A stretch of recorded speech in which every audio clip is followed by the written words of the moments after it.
let's hit on it real quick because we're excited about baseball. Everybody is. I mean, it's time to see some of the guys that we love get back on the field at the major league level. We've got the stars. We've talked about him quite a bit recently. Vladdy Jr., Shohei. You got Soto. Dude, can I just say movement? Can I just say that gauntlet literally went so much in my favor? Remember when I was like, yeah, because you eliminated Tatis.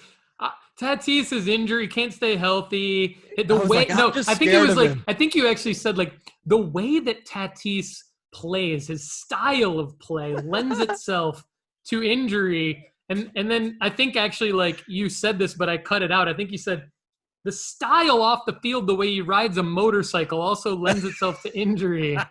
And then boom, you were right. You were right. I just was like this guy, he's just a wild card, man. Like, I feel like, he can't get out of his own way almost, And then as soon as that news came across, I was like, dang it, I'm brilliant, Paul. I was very happy about how brilliant you were because again, like I'm posting these things like 2, 3, 7 days after the fact, and you're so right that I didn't have to eliminate it. I could just post it and say in the description, this was before Tatis's injury. If it was like, I was like, yeah, Vladdy Jr. is such a good investment. And then he goes out and breaks his wrist or something and needs 3 months surgery. Yeah. That'd have been so bad. But that's not what happened. That is not what happened. No. Because you're smart and you nailed it. Thanks, bud. You can see into the future. So speaking of that, let me ask you a couple different questions. We'll maybe keep this short on the question side and then let you do a lot of talking. So, all right. One question I have is, which already established superstar at the major league level is going to outperform their current value, and should we buy, and which cards of theirs should we buy? Ooh, that is a great question. So which superstar that's at the major league level already? Because the reason why Paul's making that distinction is I am a prospect fiend. Like, I literally live and die off of who's in the minor leagues and what they're doing. So typically I don't invest in major leaguers when they're already at the major league level. There is a couple guys that I actually am investing in right now that are at the major league level or have just been at the peak of, maybe they've just started or they kind of hit a bumpy road or a bumpy patch. So my favorite guy right now I'm not saying he's the best buy or, like the guy who's going to exponentially grow, but the guy that is my favorite right now to invest in is Lubob or Luis Robert. He is an outfielder for Chicago White Sox. He's had a little bumpy stretch. The White Sox haven't really been like when he first came up, his value was insane. And then, Wander Franco has kind of come up and taken some of that media attention. You've gotten Juan Soto that's taken some media attention. You've gotten Tatis and Vladdy Jr. have taken some of that attention. And Lubob is legit. He is legit. And that White Sox team is going to be good for a long time. And he hurt himself last year, which I think took some of that media attention off. I think he's maybe one crazy week away from his cards going nuts again. And I think he also has a really unique card. So his Bowman First Chrome is actually not him. It's not an action shot. It's him sitting at a desk, like when he's signing, which I think just adds to the whole lore of this of him. Like when cards are just a little bit different, when I can say Luis Roberts' first Bowman card, and you can be like the one sitting at his desk. Like when people already are like thinking what card you're talking about, that typically is able to add more like intrinsic value in the later half of a deal. So I would say if you are looking at a major leaguer who is particularly undervalued, Luis Robert, I think, is undervalued right now compared to where he is on a top 100 checklist of the top players in the game. Another major leaguer, leaguer that is way down the list So he is a major leaguer. He has been a major leaguer for the past couple of years, and he is a riskier play. This is a riskier play, guys, is Alejandro Kirk. Yeah, that's the card I'm talking about. Luis Robert sitting at his jersey day, I think, is when they were giving him his White Sox jersey for the first time. And they actually extended him before he ever saw the field. So they gave him a long-term contract before he was even in the major leagues. So the White Sox really believe in this guy. And for the fact that a PSA 10 so the Bowman Chrome prospects PSA 10 for 130, like, do you think this is a good buy right now? Yeah, absolutely. Yeah. I think that's undervalued.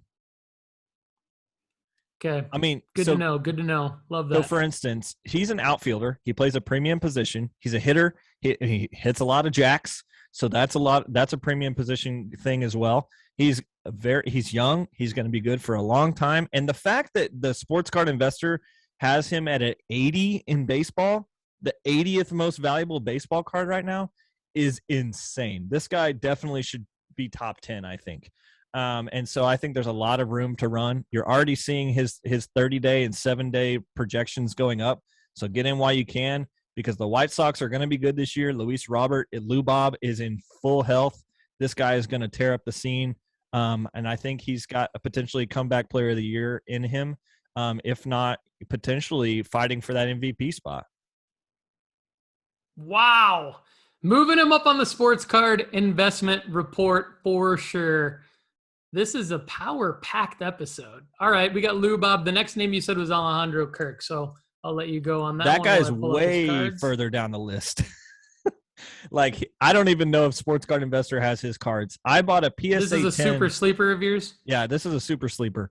So this is a guy that is a nice hitting. He's a catcher, so typically I don't like to invest in catchers, but I think is undervalued enough right now that you could probably pull some of his cards. So if you look at his Bowman Chrome Auto, I think I got his so like this is significantly cheaper than a lot of other players. That card right there, that PSA 10, I bought in December. I think I paid $60 for it. And so if you're getting a Bowman Chrome Auto PSA 10 for around $60, you would say that guy is probably way deep in the minor leagues. This guy is literally their starting catcher. And he's young. He didn't really have a great first appearance on the scene last year. He got overshadowed by Gabriel Moreno, who's also on that staff. Gabriel Moreno is one of the top catchers in the minor leagues right now. And don't look past Alejandro Kirk. He is very different in terms of play style, but the first Jays home run of the year in the minor leagues or in spring training was Alejandro Kirk. And so it's just like, I think he has enough there that you could make a good play on it. He's not a guy that's going to be a Lou Bob. He's not a guy that's going to fight for an MVP slot. He might even get traded because Gabriel Moreno is coming up. But I think he's a guy that you could make some money on. That's all I'm saying. Kendall, we have breaking news. What is it? Offer do you have a Caden Clark? Ah!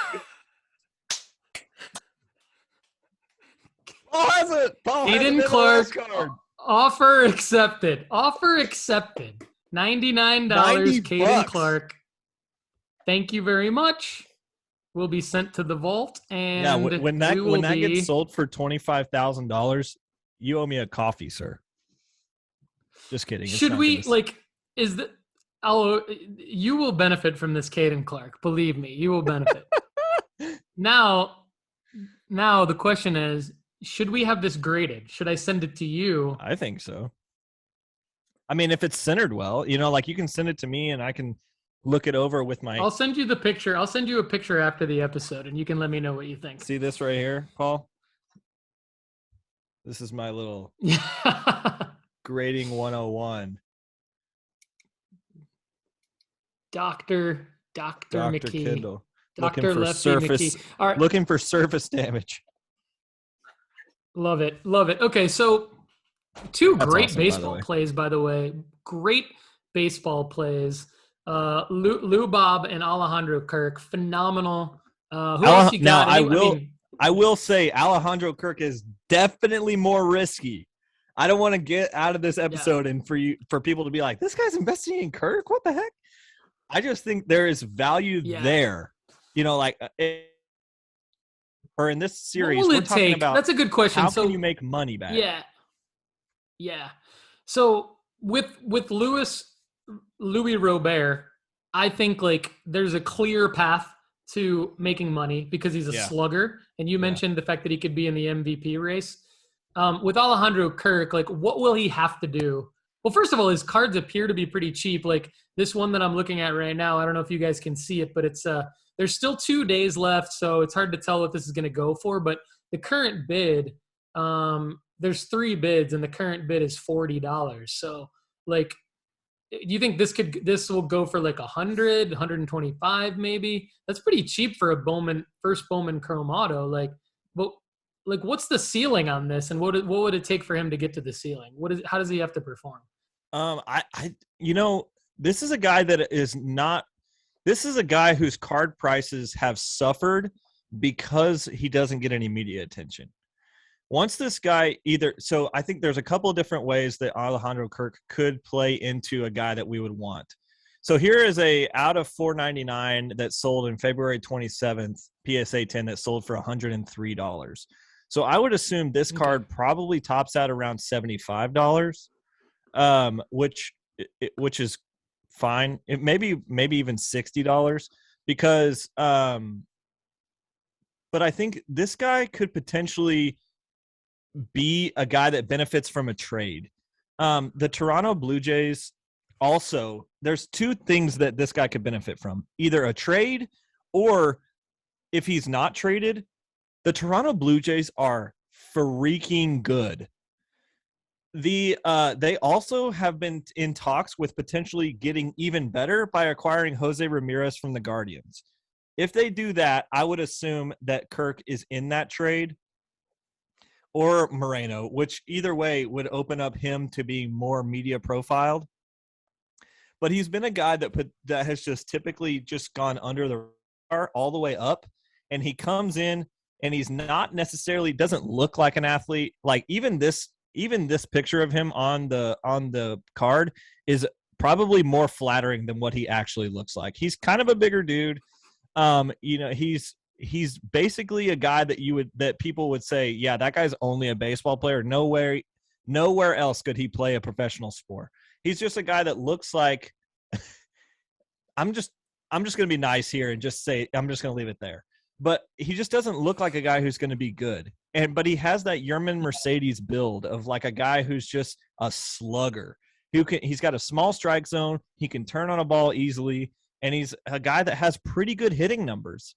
And so I'm going to say that he's either going to benefit from Gabriel Moreno getting traded, him getting traded, or him just being the starter on a really, really good Toronto Blue Jays team this year. And so the Toronto Blue Jays are going to get a lot of play. They're going to get a lot of media attention. They're probably going to go pretty far in the wild card or in the playoffs, barring any injuries to that staff. And they probably are better than the Red Sox and the Yankees. And so they're probably going to fight with the Tampa Bay Rays for the first in that division. And that division gets a lot of national televised games. And so I would imagine Kirk's cards are going to go up because I think he's going to play well against top competition. There you go. Great. 3 paths to success. That's what I like to hear. I think you got to know if you're going to invest in a guy, you got to see potential paths to the card prices increasing in value. And sounds like Kirk's got a few possibilities. And I would say this is dirt cheap for a first. I mean, he's a guy that's like literally his floor could not get any lower. Yeah, this is great. Anybody else at the major league level you want to shout out before we go to the minor leagues? Man, I know I don't want to feel like I only talk about the same guys over and over, but this is your last chance to get in on O'Neal Cruz. Please get in on some O'Neal Cruz. Anybody who's listening on here, this guy is going to take the league by storm. He's incredible, guys. What he's doing, the Pirates are potentially putting him in center field now. They're creating positions for this guy to be on the field. He had like 4 at-bats last year, and one of them he golfed a home run. So it's just like the pitch was the worst pitch I've ever seen in my life, and he ends up taking it yard. This guy is so, so good, and people are so low on him. Like, I think even the MLB has him as like the 15th ranked prospect. I think that is hogwash, Paul. I think he's definitely top 5. Like, this guy is so good at baseball. And he's so good at hitting. Please go get some O'Neal Cruz cards. He is phenomenal. All right, I've already bought one card on this show.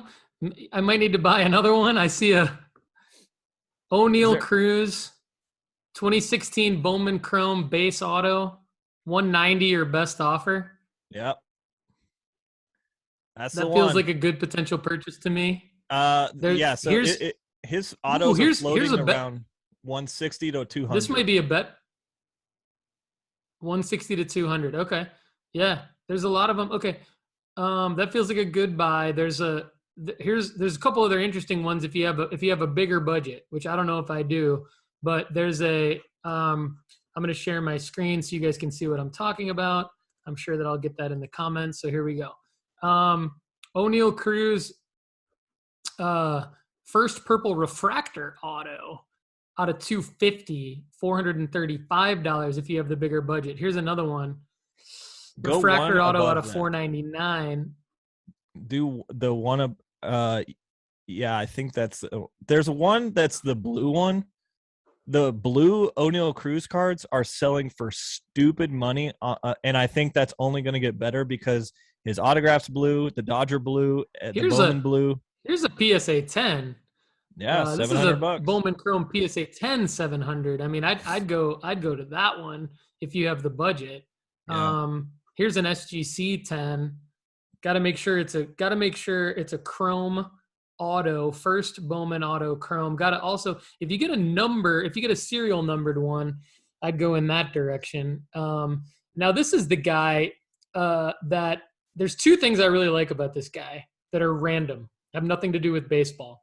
Number 1, they spelled his name wrong on his card. Yeah, so they did.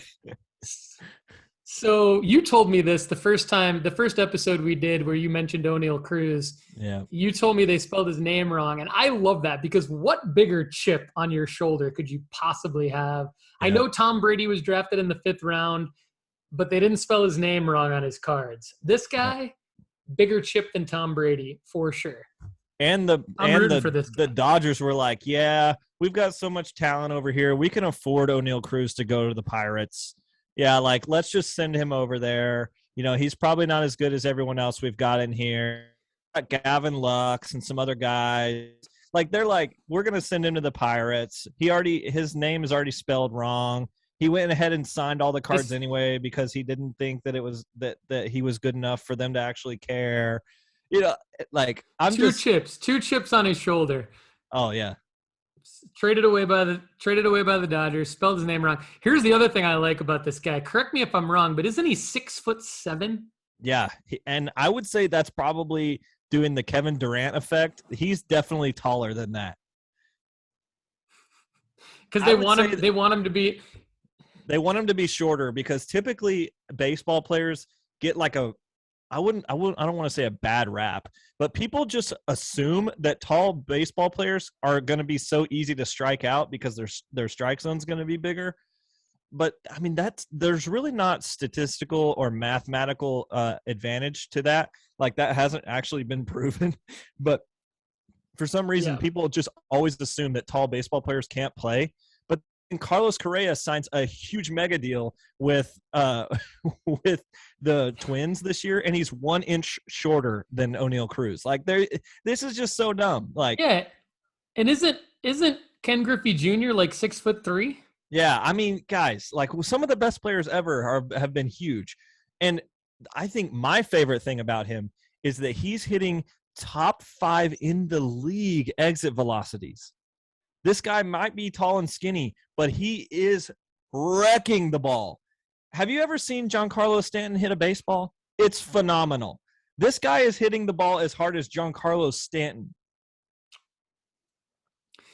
Is there any reason to see value in his rookie cards at the major league level? Because I see that he's on some checklists. I see that he was in the Topps Heritage checklist release, which is like $99 a box. I'm not getting one. I don't recommend it as an investable product, but there's Wander in there and there's O'Neill Cruz in there and there's different variations and things like that. So depending on budget, like would people see value in a MLB Topps release of some sort, O'Neill Cruz rookie card this year?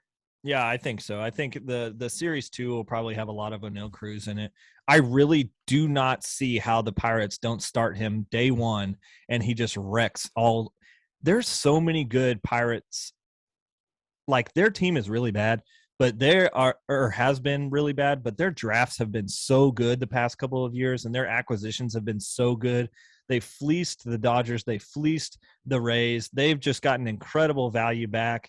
And they've got guys like, we saw Cabrian Hayes come up last year, but we've got Nick Gonzalez in that farm system. You've got Henry Davis in that farm system. You've got Indy Rodriguez, who's another guy that nobody knows about that is absolutely a mega buy, Indy Rodriguez.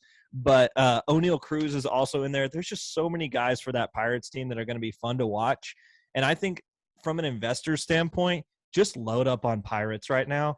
And O'Neill Cruz should be leading that. And that's saying a lot considering Nick Gonzalez is also on that team. Love it. But I would also say, just a little caveat there, don't invest in Bowman Heritage. It's the worst product that Topps comes out with. Yeah. There's just a lot of, I hate to use the word junk because I don't like when people refer to the junk wax era, but there is a lot of junk out there. Let me rephrase that. There's a lot of cards that are just not investable. They're just not investable cards. And that's why you should check out the Sports Card Investment Report, because even if the player is obvious to you, it's understanding which cards to buy and which cards to avoid that I think is the biggest thing that report provides. But definitely this episode has power packed me to the point where when it airs, you're going to have to check out the Sports Card Investment Report because it will look drastically different based on this conversation. And I want it to be your cheat sheet for the spring and summer in terms of how to make money on sports card investing. So before we wrap up here, Kendall, another power pack 2 hours, by the way. Good work out of us. You're welcome, everyone who can swim and or run a marathon while listening to our podcast. Who are your top 3 to 5 prospect cards that you think will rise this baseball season? Okay. Gonzalez. Not prospect cards, guys who will not necessarily make it to the majors, but will see an increase in value in their prospect cards. That's probably the best way to word that question. Yeah, I've named some of my favorites already. Indy Rodriguez is another guy that I'm really high on who's in the Pirates system. And then Nick Gonzalez is also a guy in the Pirates system that I'm really high on. Okay. Now, so I will just exclude those just for this exercise. Indy Rodriguez is probably really cheap, but he's a guy that's just wrecking the ball right now. Like, we've seen some backfield footage of him already this year in spring training, and he's just tearing the ball apart. Some guys that I really like are I think there's a guy from Boston, Tristan Costas, is a can't miss. He is a can't miss. Like, if there's a guy that's more for sure as a great major leaguer, it's Tristan Costas. He's probably going to be up in the next couple of years, but if he is so dang good, please go get some Tristan Costas cards. And the reason why he's 18 on this list is because he's not going to necessarily be the flashiest major leaguer, but he might end up logging the most significant at bats later in his career. We compare him to Freddie Freeman, who's a guy that is huge for the Braves last year. Yeah, and so Tristan Costas is definitely a guy you're going to want to keep your eye on and probably get some shares of him in your portfolio. He's definitely a guy that I would say is the guy that you want right now. Another guy that I'm really high on right now that's a really deep sleeper is Griffin Conan. I think he either led the minors last year or he had the second most home runs out of anybody. And the Marlins left him off of the 40-man roster. So if there was a Rule 5 draft this year, he would have been eligible. And I think he would have probably moved to a different team if there was a Rule 5 draft. And I think he would have been in the major leagues this year on somebody else's team because of his pop and power. So Griffin Conan is another one that I like a lot. Let's see. So I've said Griffin. Is he related to Jeff Conine by any chance? He's Jeff Conines' son. So that's another like thing about him that is really cool and unique. He's also his best friend growing up was Aram Layton, who's the CEO of JustBaseball.com. So that has nothing to do with his profile, but it's actually kind of cool that we get some insider information. He's done a lot. He hit a bunch of bombs last year, but his swing changed a bunch. And so he's spent all offseason locking in with a hitting coach on exactly a repeatable swing that can be more and more consistent. And I think this guy is going to tear it up this year in the minor leagues. He's already hitting really, really well in spring training. And I really don't see why the Marlins didn't put him on the 40-man roster. But and Griffin actually took it as a little bit of like a chip on his shoulder, or he's like, "Are you kidding me? Like I hit the most bombs in all of the minor leagues last year, and you're going to keep me not on the 40-man roster?" So I think he would have been picked up in a Rule 5 draft by another team, which if you know anything about baseball, which that basically means that if you're in a Rule 5 eligible draft and you get drafted by another team, they have to put you on their major league roster and they have to keep you there all year, or you do go back to the team that you previously were on. So he would have, if that would have been the case, he would have been on, like, for instance, like the Diamondbacks or something all year. So he would have been able to have a complete year to figure out what it was look like at the major league level. I like Alek Thomas as well, who's speaking of Diamondbacks, is probably going to be a high floor guy in the major leagues. He probably is really close to the major leagues as well. If he doesn't make it out of camp, he's probably going to be really close to coming out of the minor leagues into the major leagues really soon. So I don't know if you were looking for necessarily deep dives, but Alek Thomas is a good buy. I don't know if he has as much star power, but he will be a very high floor guy. So he's going to be a very good major leaguer. Right. That's his card right there. The speckled auto that was like 5th down or something like that you just did. Mm-hmm. Yep. Yeah. So he's pretty affordable right now. The reason why is he's just going to be a really, really good baseball player. Like, I don't know if he ends up being a top 10 player, but he's definitely a guy that's going to fight and be an everyday player that you don't want to pitch to in the Diamondbacks system. And he does have potential to reach that upper echelon, but he definitely is going to be a high floor guy. So he's going to be a major leaguer for a long time. So it's kind of a different play. If you're looking at a risk assessment of your portfolio, you're definitely going to want to have guys that are high floor guys. This would be a guy that is a high floor guy as well. I am investing in Sam Huff. Sam Huff is a Rangers player. A lot of people think that I'm a homer on him because I'm a Rangers fan, but I also would say that this guy has done some crazy things in the minor leagues. He's a catcher too, but I don't think he stays there. I think he ends up being a designated hitter for most of his career, or maybe even a first baseman. So this is why it's a little bit of a caution, because he doesn't play a premium position in terms of card value. But this guy is hitting he's hit more than one over 500-foot home runs in the minor leagues last year. And he's just a guy that is going to tank home runs and is going to be on SportsCenter a lot. And he's not bad. Like, he's even good defensively. And so the Rangers have a lot of star power, so he can come up slowly. So I don't think he's going to have to produce day one. He has had some major league at bats, and they have gone semi well. So I would say Sam Huff is a guy that's a deep play. He's a really big, strong guy, and he could stay at a lot of different positions, whether that's catcher, designated hitter, or first base.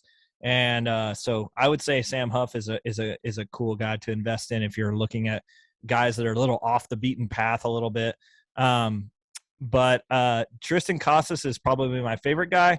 And then if you're looking at a high floor guy, Alec Thomas. If you're looking at a long shot guy that could explode, that's on the cheaper aspect of that, Sam Huff would be the kind of the risky play that I like. And then Griffin Conan is a guy that I just happen to know a lot about him. And I think the Marlins are going through a lot of transitions right now.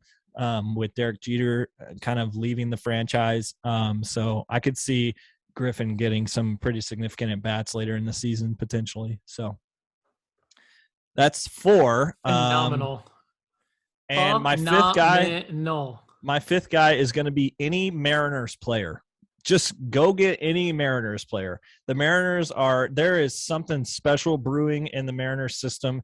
They have Jared Kelenic. They have Julio Rodriguez. Even Mitch Haniger is a guy that could be a potentially fun play to watch.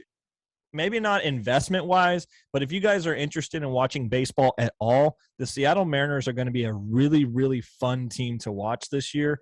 The AL West is incredibly competitive because the Rangers, the Angels, Seattle Mariners, and the Houston Astros have all tooled up their lineups this year. There's only one team that is basically set to be last in the league. All 4 of those teams are ready to compete, and they've all spent bunches of money, and they're all ready to go. But I think the Mariners are going to potentially win that division. They're going to be a really, really fun team to watch, and they're really young. So it'll be a fun team to watch. So if you're going to invest in any of those guys, Jared Kelenic, Julio Rodriguez, get your paycheck out. Those guys are already expensive. But there's some guys that are like Starling Marte, or not Starling Marte, but there is a shortstop named Marte in that system who's going to be a fun player. J.P. Crawford's also on that team, which he had some Bowman first that weren't very valuable at one time, and I could see them going up in value if he has a good year. They have a fun pitching staff. It's just going to be a fun team, and they have like this kind of Ted Lasso believe mentality type thing that's just, I believe a lot of people are going to gravitate. You're going to get a lot of neutral fans that are all of a sudden rooting for the Mariners. So there you go. It's going to be a fun baseball season, and Kendall just dropped a ridiculous amount of knowledge for sports card investors. This is the best sports card podcast for investing.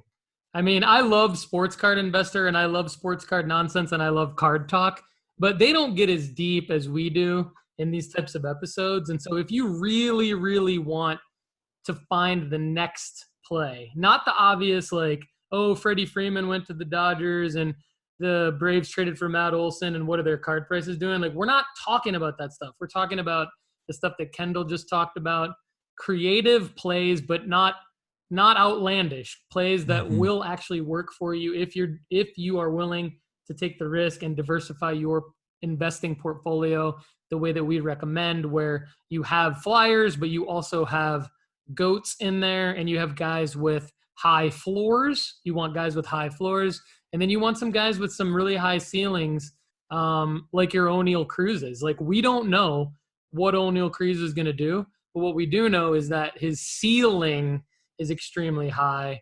And talk about a guy that's like extremely marketable for Major League Baseball. If he's hitting home runs and he's 6'7", playing multiple positions, I mean, I think he has the opportunity to be like Tatis in that way, where he's going to be so stinking athletic, you can't keep him off the field. Yeah, he'll make some highlight plays just because of his height and his athleticism. And this has been great, Kendall. Good work, man. Everybody, thanks for watching and listening. We really would love it if you help grow the audience by subscribing to the YouTube channel, sharing the episode on social media. Follow us on Instagram at Sports Card Strategy. Go to nooffseason.com. Check out the sports card investment report. Follow at Wild Cards Trading on Instagram. Go to the Facebook group Wild Cards Box Breaks on Facebook. Go to the Facebook group by going to sportscardstrategy.com and join the Facebook group. Click on the link. And of course, last but not least, go to marketmoversapp.com by Sports Card Investor. Use the promo code NOOFFSEASON and you will get either a bonus 2-week trial or you will save 20% on your first month. Kendall McKee, thank you so much for joining me. Everybody, have a great day and we will see you back here soon. See you later, guys.